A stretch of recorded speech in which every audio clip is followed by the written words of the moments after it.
Hi students, ఈరోజు మనం 9th class Hindi text బుక్లోంచి ఫస్ట్ లెసన్ దుఃఖ కా అధికార్ అనే పాఠంలోంచి క్వశ్చన్ అండ్ ఆన్సర్స్ని తెలుసుకుందాము. ఫస్ట్ క్వశ్చన్ చూడండి. కిసి వ్యక్తికి పోషాక్ కో దేఖ్కర్ హమే క్యా పతా చల్తా హై. ఒక వ్యక్తి యొక్క దుస్తులను చూసి మనము ఏం తెలుసుకుంటాము. మరి ఆన్సర్ చూడండి. కిసీకి పోషాక్ కో దేఖ్కర్ हमें समाज में उसके अधिकार और दर्जे का पता चलता है. ఒక వ్యక్తి ధరించిన బట్టలను చూసి మనము అతనికి సమాజంలో ఉన్న అధికారము మరియు అతని యొక్క హోదాను గురించి తెలుసుకుంటాము. ఓకేనా. మరి సెకండ్ క్వశ్చన్ చూడండి. खरबूजे बेचने वाली स्त्री से कोई खरबूजे क्यों नहीं खरीद रहा था. ఖర్బూజాలు అమ్మేటటువంటి స్త్రీ నుంచి ఎవరు కూడా ఖర్బూజాలు ఎందుకు కొనట్లేదు. आंसर చూడండి. खरबूजे बेचने वाली स्त्री को बेटे को मरे हुए एक दिन हुआ था. बिना तेरहवीं किए स्त्री फल बेचने आ गई थी, इसीलिए लोग सूतक मानकर उससे फल नहीं खरीद रहे थे. మరి ఖర్బూజాలు అమ్మేటటువంటి స్త్రీ యొక్క కుమారుడు చనిపోయి ఒకరోజే అయింది. మరి 13 రోజుల కార్యం చేస్తారు కదా, ఆ కార్యం అవ్వకుండానే ఈమె పళ్ళు అమ్మడానికి వచ్చేసింది. కాబట్టి అక్కడ ఉన్న వాళ్ళందరూ ప్రజలందరూ కూడా అంటూ లేదా మైలుగా భావించి ఆమె నుండి ఫ్రూట్స్ ఎవరు కొనట్లేదంట. ఉస్ స్త్రీకు దేఖకర్ లేఖకో కైసా లగా. మరి థర్డ్ క్వశ్చన్ యొక్క ఆన్సర్ చూడండి. ఉస్ స్త్రీకు దేఖకర్ లేఖక్ కే మన్ మే ఏక్ వేధాసి ఉఠి और वो उसके रोने का कारण जानने का उपाय सोचने लगा. మరి ఆ స్త్రీని చూసి రైటర్కి ఏమనిపించింది అని క్వశ్చన్ వేశారు. జవాబులో ఏంటి, ఆ స్త్రీని చూసి రైటర్ యొక్క మనసులో ఒక బాధలా అనిపించింది. ఆ తర్వాత ఆమె యొక్క బాధకి కారణం ఏంటి తెలుసుకోవాలని అతడు ఆలోచించసాగాడు. ఫోర్త్ క్వశ్చన్ చూడండి. उस स्त्री के लड़के की मृत्यु का कारण क्या था. ఆ స్త్రీ యొక్క కుమారుడి చావుకు కారణం ఏంటి. ఆన్సర్ చూడండి. उस स्त्री के लड़के की मृत्यु खेत में पके तरबूज चुनते समय शाम काटने से हुई. ఆ స్త్రీ యొక్క కుమారుడి చావుకు కారణం ఏమిటి అంటే పండినటువంటి ఖర్బూజాలను ఏరుతున్న సమయంలో పాము కాటు వేయడం మూలంగా జరిగింది అంట. అంటే పాము కాటేయడం వల్ల ఆ స్త్రీ యొక్క కుమారుడు చనిపోయాడు. మరి ఫిఫ్త్ క్వశ్చన్ చూడండి. బుఢియాకో కోయి భీ క్యోं ఉధార్ నహీ దేతా. మరి ఆమెకి ఎవరు కూడా అప్పు ఎందుకు ఇవ్వట్లేదు. ఆన్సర్ చూడండి. बुढ़िया के परिवार में एकमात्र कमाने वाला बेटा मर गया था. ऐसे में पैसे वापस न मिलने के डर के कारण కోయి ఉసే ఉధార్ నహీ దేతా. మరి ఆ ముసలావిడ యొక్క కుటుంబంలో ఒకగానొక్క సంపాదించేటటువంటి కొడుకు చనిపోయాడు. మరి ఇటువంటి పరిస్థితుల్లో డబ్బులు వెనక్కి రావు అనే భయంతో ఆమెకి ఎవరు కూడా అప్పు ఇవ్వట్లేదు. తర్వాత చూడండి. లిఖియేలో క్వశ్చన్స్. మనుష్యకే జీవన్ మే పోషాక్ కా క్యా మహత్వ హై. ఒక మనిషి యొక్క జీవితంలో వస్త్రధారణ యొక్క గొప్పతనం ఏంటి, అతని యొక్క బట్టల యొక్క గొప్పతనం ఏంటి. మరి చూడండి ఆన్సర్. मनुष्य के जीवन में पोशाक एक शरीर ढकने का साधन नहीं है, बल्कि समाज में उसका दर्जा निश्चित करती है. మరి ఇక్కడ చూడండి, మనిషి యొక్క జీవితంలో ఈ వస్త్రధారణ అనేది, వస్త్రాలు అనేవి కేవలం శరీరాన్ని కప్పి ఉంచే ఒక వస్తువు కాదు. ఇంకేంటి, ఆ బట్టలు అతనికి సమాజంలో ఒక దర్జాని అంటే హోదాని కూడా నిర్ణయిస్తాయి. పోషాక్ సే మనుష్య కి హైసియత్ పద్ తదా సమాజ్ మే ఉస్కే స్థాన్ కా పతా చల్తా హై. మరి బట్టల వల్ల మనిషి యొక్క హైసియత్ అంటే అతని యొక్క స్థితి, ఆ తర్వాత అతని యొక్క పదవులు, ఆ తర్వాత సమాజంలో అతని యొక్క స్థానాన్ని తెలియజేస్తాయట. పోషాక్ మనిషికే వ్యక్తిత్వకో నిఖార్తీ హై. ఆ తర్వాత చూడండి, వస్త్రాలు అనేవి మనిషి యొక్క వ్యక్తిత్వాన్ని పెంపొందిస్తాయి. जब हम किसी से मिलते हैं तो पहले उसकी पोशाक से प्रभावित होते हैं तथा उसके వ్యక్తిత్వ का अंदाजा लगाते हैं. మనం ఎవరినైనా కలిసినప్పుడు ఫస్ట్ ఏం చేస్తామంటే అతని యొక్క బట్టలను చూసి ప్రభావితమవుతాం. ఆ తర్వాత అతని యొక్క వ్యక్తిత్వాన్ని గురించి ఒక ఆలోచన కూడా వస్తాం. पोशाक जितनी प्रभावशाली होगी उतने अधिक लोग प्रभावित होंगे. మనం ధరించినటువంటి బట్టలు ఎంతమందిని అయితే ప్రభావితం చేస్తాయో అంతమందిని మనం ప్రభావితం చేసినట్టే. ఓకేనా. నెక్స్ట్ చూడండి क्वेश्चन नंबर 2. पोशाक हमारे लिए कब बंधन और अड़चन बन जाती है. మరి ఈ వస్త్రాలు అనేవి మనకి ఒక అడ్డంకిగా ఎప్పుడు మారుతాయి. आंसर चुनिए. पोशाक हमारे लिए बंधन और अड़चन तब बन जाती है जब हम अपने से कम दर्जे या कम पैसे वाले व्यक्ति के साथ उसके दुख बांटने को इच्छा रखते हैं.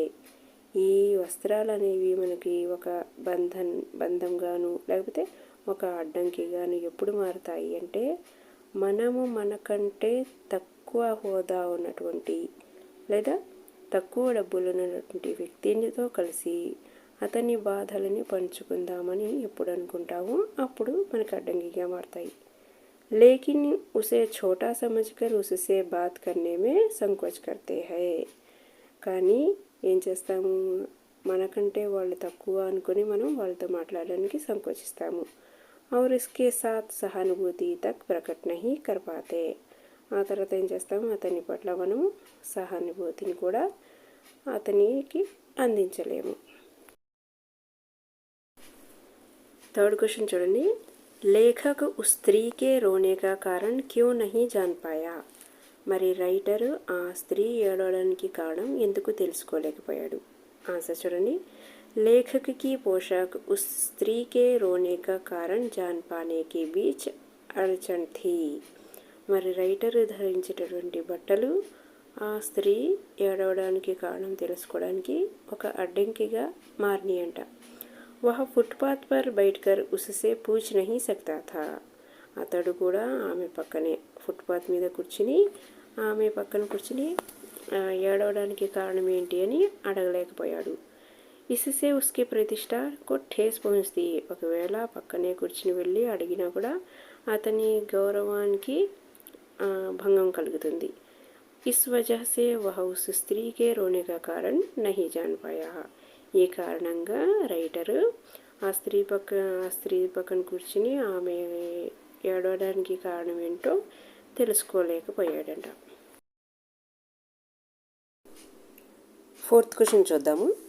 భగవాన్ अपने परिवार का निर्वाह कैसे करता था. ఇక్కడ ఆ స్త్రీ యొక్క కుమారుడు ఉన్నాడు కదా భగవాన్, అతడు తన కుటుంబాన్ని ఏ విధంగా పోషించుకునేవాడు. ఆన్సర్ చూడండి. भगवान शहर के पास 1.5 बीघा ज़मीन में कुछ कचियारी करके परिवार का निर्वाह करता था. ఇక్కడ భగవాన్ పట్టణానికి దగ్గరలో 1.5 बीघा అంటే 1.5 బీగాలు. బీగా అంటే 2500 చదరపు మీటర్ల భూమిని బీగా అంటారు. అలాంటి 1.5 బీగా భూమిని తీసుకొని అందులో వ్యవసాయం చేసుకుంటూ తన కుటుంబాన్ని పోషించుకునేవాడన్నమాట. फिफ्थ क्वेश्चन చూద్దాము. लड़के के मृत्यु के दूसरे ही दिन बुढ़िया खरबूजे बेचने क्यों चल पड़ी. ఆ కుమారుడు చనిపోయిన రెండో రోజు నుండే ఆ ముసలావిడ ఖర్బూజాలు అమ్మడానికి ఎందుకు బయలుదేరింది. ఆన్సర్ చూడండి. बुढ़िया बहुत गरीब थी. लड़के के मृत्यु पर घर में जो कुछ था सब कुछ खर्च हो गया. ఆ ముసలావిడ చాలా పేదరాలు కదా, మరి ఆ కొడుకు చనిపోయిన తర్వాత ఇంట్లో ఉన్నదంతా కూడా ఖర్చు అయిపోయింది. लड़के के छोटे छोटे बच्चे भूख से परेशान थे. बहू को तेज बुखार था. మరి ఆ కుమారుడి యొక్క పిల్లలు ఉంటారు కదా, చిన్న చిన్న పిల్లలు ఆకలితోటి చాలా అలమటిస్తున్నారు. ఆ తర్వాత కోడలేమో జ్వరంతో బాధపడుతుంది. इलाज के लिए भी पैसा नहीं था. మరి చికిత్స చేయించడానికి కూడా వైద్యం చేయించడానికి కూడా డబ్బులు లేవట. इन्हीं सब कारणों से वह दूसरे ही दिन खरबूजे बेचने चल दी। ఈ కారణాల మూలంగా ఆమె రెండో రోజే ఖర్బూజాలు అమ్మడానికి బయలుదేరిందన్నమాట. 6th क्वेश्चन చూద్దాము. बुढ़िया के दुख को देखकर लेखक को अपने पड़ोस की संभ्रांत महिला की याद क्यों आई? ఆ ముసలావిడ బాధని చూసి ఈ రైటర్కి తన పొరుగున ఉన్నటువంటి సంభ్రాంత మహిళ అంటే కాస్త ఉన్నత వర్గానికి కొంచెం రిచ్ పీపుల్ అయినటువంటి మహిళ ఎందుకు గుర్తొచ్చింది? ఆన్సర్ చూడండి. लेखक को बुढ़िया के दुख को देखकर अपने पड़ोस की संभ्रांत महिला की याद इसीलिए आई क्योंकि उसके बेटे का भी देहांत हुआ था. మరి రైటర్కి ఆ ముసలావిడ యొక్క దుఃఖాన్ని చూస్తూ తన పొరుగున ఉన్నటువంటి ఒక ఉన్నతమైన మహిళ కొంచెం రిచ్ పీపుల్ అయినటువంటి ఆ మహిళని ఎందుకు గుర్తొచ్చింది అంటే వాళ్ళ కొడుకు కూడా చనిపోయాడంట. वह दोनों के दुखों की तुलना करना चाहता था. మరి రైటరు వాళ్ళిద్దరి బాధల్ని కూడా పోలిక చేయాలనుకున్నాడు. दोनों के शोक मनाने का ढंग अलग था. మరి ఇద్దరి యొక్క బాధ వెళ్ళపుచ్చడానికి అంటే సంతాపం తెలియజేసే పద్ధతి వేరేగా ఉందంట. धनी परिवार होने के कारण वजह से वह उसके पास शोक मनाने को असीमित समय था और बुढ़िया के पास शोक का अधिकार नहीं था. మరి ధనిక కుటుంబానికి చెందిన కారణంగా ఉన్నత వర్గానికి చెందిన మహిళ ఉంది కదా, ఆమెకి తన బాధని వెళ్ళబుచ్చడానికి సంతాపం తెలియజేయడానికి అపరిమితమైన సమయం ఉంది. కానీ ఈ ముసలావిడ దగ్గర ఆ దుఃఖాన్ని తెలియజేసే సమయం కూడా లేదన్నమాట, అంటే హక్కు కూడా లేదు.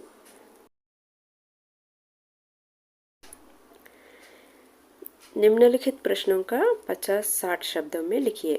మరి కింద ఇవ్వబడిన ప్రశ్నల యొక్క సమాధానాలంట 50-60 పదాల్లో రాయండి అన్నాడు.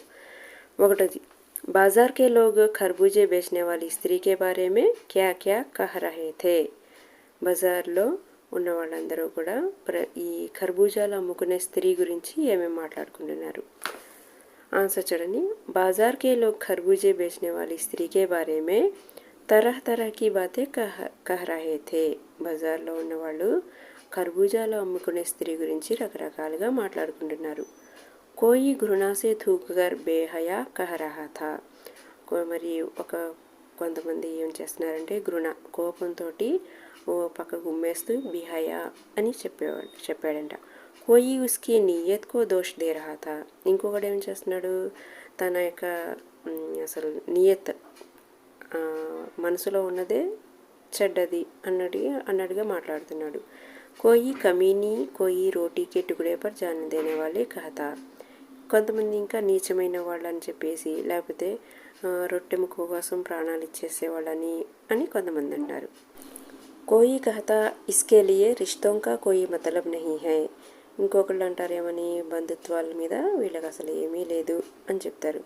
పర్చున్ వాలా లాలా కహ రహా థా ఇన్కే లియే అగర్ మర్నే జీనే కా కోయి మతలబ్ నహీ హై తో దూసరోं का धर्म ईमान क्यों खराब कर रही है.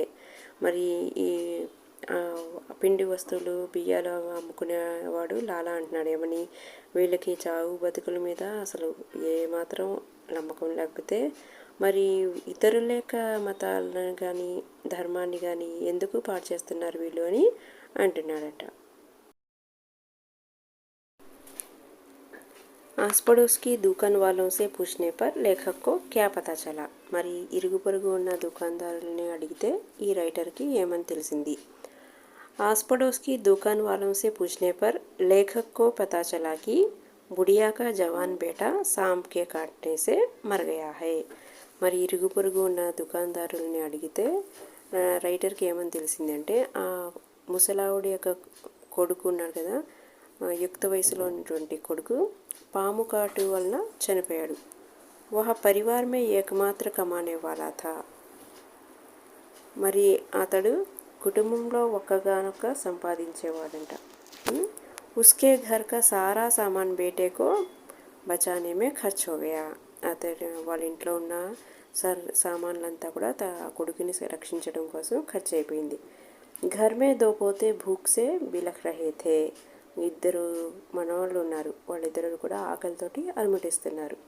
ఇసిలియే ఓ ఖర్బూజే బేచనే బాజార్ ఆయి హై. మరి కాబట్టి డబ్బులు కావాలి కాబట్టి ఆ ఖర్బూజాలు అమ్మడం కోసం బజార్కి వచ్చింది. థర్డ్ క్వశ్చన్ చూడండి. లड़के को बचाने के लिए बुढ़िया ने क्या क्या उपाय किए. ఆ కుమారుడిని రక్షించడం కోసం ముసలావిడ ఏ ఏ ఉపాయాలు చేసింది. ఆన్సర్ చూడండి. లड़के के मृत्यु होने पर बुढ़िया पागल सी हो गई.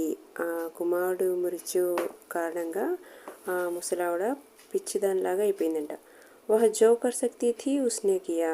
ఆమె చేతుల్లో ఎంత చేయగలిగిందంటే అంతా కూడా చేసింది. వహ ఓజాకు బులాలాయి ఝాడ్నా ఫూంకనా హువా. ఆ తర్వాత ఆమె పాములు కరిస్తే మందు వేసే వాళ్ళు ఉంటారు కదా, వాళ్ళని పిలిచింది. ఆ తర్వాత రకరకాలుగా కూడా చేసింది. నాగదేవతకి పూజ భీ హుయి. నాగదేవతకి కూడా పూజలు చేశారు. ఘర్ మే జితనా అనాజ్ థా దాన్ దక్షిణ మే సమాప్త హో గయా. ఇంట్లో ఉన్నదంతా కూడా ఆ ధాన్యము అదంతా కూడా దాన్ దక్షిణాల్లో అయిపోయిందంట. పరంతు ఉస్కా బేటా బచ్ నా సకా. ఇన్ని చేసినా కూడా ఆమె యొక్క కుమారుడు బతకలేదంట. फोर्थ क्वेश्चन చూడండి. లేఖక్ నే బుడియా కే దుఃఖ అందాజా కైసే లగాయా. మరి రైటరు ఆ వృద్ధురాలి యొక్క బాధను ఏ విధంగా అంచనా వేశాడు. ఆన్సర్ చూడండి. लेखक उस पुत्र वियोगिनी के दुख का अंदाजा लगाने के लिए पिछले साल अपने पड़ोस में पुत्र की मृत्यु से दुखी माता की बात सोचने लगा, जिसके पास दुख प्रकट करने का अधिकार तथा अवसर दोनों था. ఇక్కడ చూడండి, రైటరు ఏం చేశాడంటే పుత్రుడు చనిపోయేటటువంటి ఆ వృద్ధురాలి యొక్క బాధను అంచనా వేయడం కోసము వాళ్ళ పొరుగున ఉన్నటువంటి, అంటే ఆ రైటరు పొరుగున ఉన్నటువంటి ఒక మహిళ యొక్క కుమారుడు కూడా చనిపోయాడంట. అంటే లాస్ట్ ఇయర్ ఒక మహిళ యొక్క కుమారుడు చనిపోయాడు. ఆ మహిళతోటి ఈ వృద్ధురాలి యొక్క బాధను అంచనా వేశాడు. ఆ మహిళకైతే ఏమున్నాయంట, తన బాధను వెళ్ళబుచ్చడానికి హక్కు మరియు అవసరం రెండు కూడా ఉన్నాయంట. परंतु यह बुढ़िया तो इतनी असहाय थी कि वह ठीक से अपने पुत्र की मृत्यु का शोक भी नहीं मना सकती थी. కానీ ఈ వృద్ధురాలైతే ఎంత నిస్సహారాయులంటే ఆమె సరిగా తన యొక్క కొడుకు చనిపోయినటువంటి బాధను వెళ్ళబుచ్చడానికి అవకాశం కూడా లేదన్నమాట. లాస్ట్ క్వశ్చన్ చూద్దాము. ఇస్ పాఠ్ కా శీర్షక్ దుఃఖాధికార్ కైసే సార్థక్ హువా. ఓకేనా. మరి ఈ పాఠానికి దుఃఖగా అధికారము పూర్తిగా ఎలా పెట్టడం అయింది, ఎలా సార్థకమైంది చూడండి. ఆన్సరు. ఇస్ పాఠ్ కా శీర్షక్ దుఃఖ అధికార్ పూరీ తరహ సే సార్థక్ సిద్ధ హోతా హై. అంటే ఈ పాఠానికి దుఃఖ అధికార్ అనే పేరు పూర్తిగా సార్థకం అవుతుంది. ఏ విధంగా అంటే क्योंकि यह अभिव्यक्त करता है कि दुख प्रकट करने का अधिकार व्यक्ति की परिस्थिति के अनुसार होता है. ఇందులో మనకి ఫ్రాంక్గా ఏం చెప్తున్నారంటే దుఃఖాన్ని అంటే బాధని వెళ్ళబుచ్చడానికి ప్రతి వ్యక్తికి కూడా ఏముంటుంది, పరిస్థితికి అనుసార్ హోతా హై. వాళ్ళ యొక్క బాధపడే హక్కు వాళ్ళ యొక్క పరిస్థితులకి అనుగుణంగా ఉంటుందంట. యద్యపి దుఃఖ అధికార్ సభీకో హై. ఆయన అందరికీ కూడా దుఃఖించే హక్కు అందరికీ ఉంటుంది, కానీ వాళ్ళ యొక్క పరిస్థితులకు అనుగుణంగానే ఈ బాధపడే హక్కు ఉంటుందంట. గరీబ్ బుడియా और సంభ్రాంత మహిళ దోనో కా దుఃఖ్ ఏక్ సమాన్ హీ థా. మరి పేద వృద్ధురాలు మరియు ఆ ఉన్నత స్థితికి చెందిన మహిళ ఇద్దరి బాధ ఒకటే. కానీ ఇక్కడ తేడా ఏంటి చూడండి. दोनों के पुत्रों की मृत्यु हो गई थी, परंतु संभ्रांत महिला के पास सहूलियतें थी, समय था. మరి ఇద్దరి బాధ ఒకటే, అంటే ఇద్దరు కుమారులు కూడా చనిపోయారు. మరి ఆ సంభ్రాంత మహిళ అంటే ఆ రిచ్ ఉమెన్కి అయితే బాధపడడానికి అనుకూలంగా పరిస్థితులు ఉన్నాయి, సమయం కూడా ఉందట. इसीलिए वह दुख मना सकी, परंतु बुढ़िया गरीब थी, भूख से बेलखते बच्चों के लिए पैसा कमाने के लिए निकलना था. కానీ ఇక్కడ వృద్ధురాలు అయినటువంటి వాళ్ళ ఇంట్లో అయితే పిల్లల యొక్క ఆకలిని కూడా తీర్చాలి, ఆ కొడుకు లేడు, మరి డబ్బులు సంపాదించాలంటే బయటికి వెళ్ళాలి. ఉస్కే పాస్ నా సహూలతే థీ నా సమయ వహ దుఃఖ నా మనా సఖీ. మరి ఆవిడ దగ్గర అవకాశాలు లేవు, సమయం కూడా లేదు, కాబట్టి ఆవిడ తన యొక్క దుఃఖాన్ని వెలబుచ్చలేకపోయింది. उसे दुख मनाने का अधिकार नहीं था, इसीलिए इस शीर्षक का नाम दुख का अधिकार సార్థక్ సిద్ధ హోతా హై. కాబట్టి ఆమెకి ఇక్కడ బాధపడే హక్కు కూడా లేదు. కాబట్టి ఈ పాఠానికి దుఃఖ కా అధికార్ అనే పాఠం పేరు పూర్తిగా సార్థకం అవుతుంది. ఓకే స్టూడెంట్స్, మరి నెక్స్ట్ క్లాస్లో మళ్ళీ కలుద్దాం.